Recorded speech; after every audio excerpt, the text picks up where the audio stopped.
Taigi, pradedam šios dienos kortą. Žiūrim visų pirma, kam jinai bus skirta.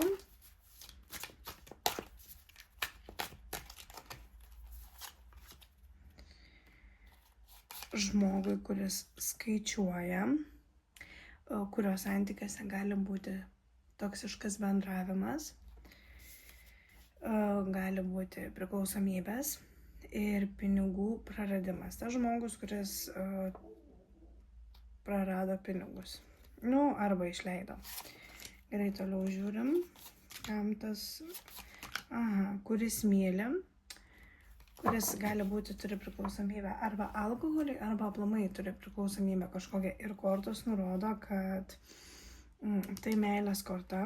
O kokia korta šios dienos?